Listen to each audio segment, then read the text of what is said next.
বিসমিল্লাহির রহমানির রহিম। আসসালামু আলাইকুম।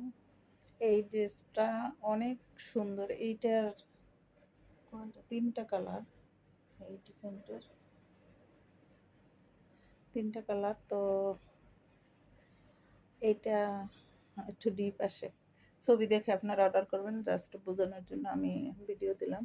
এটার কালারটা আসতেছে না সেরকম, মানে ডিপ আসছে। তো এটা সেলোয়ারের কাপড়, এটা সিল্কের কাপড়। আর জামাটা, এইটা জামাটার ডিজাইনটা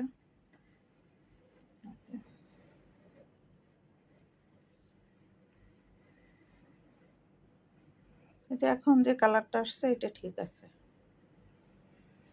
ঠিক আছে। সম্পূর্ণ ডিজাইনটা হবে এইরকম, আর সামনে পিছনে সেম ডিজাইন। আর এইটা ওড়নাটা কিন্তু অনেক সুন্দর, চারপাশে পাইপিং করা আছে এবং ওড়নার দুই পাশের পার এরকম হবে, এই ডিজাইনটা হবে এবং এই যে এরকম, ঠিক আছে। আর ওড়নার মিডলে একদম এটা অনেক সুন্দর। এই ড্রেসটা আপনারা যখন ডিজাইন করে তৈরি করবেন অনেক বেশি সুন্দর লাগবে এবং ইউনিক, একটু একটু আনকমন, একটু ভিন্ন টাইপের। বাটিক তো অনেক রকমের, একটু ভিন্ন টাইপের এগুলা।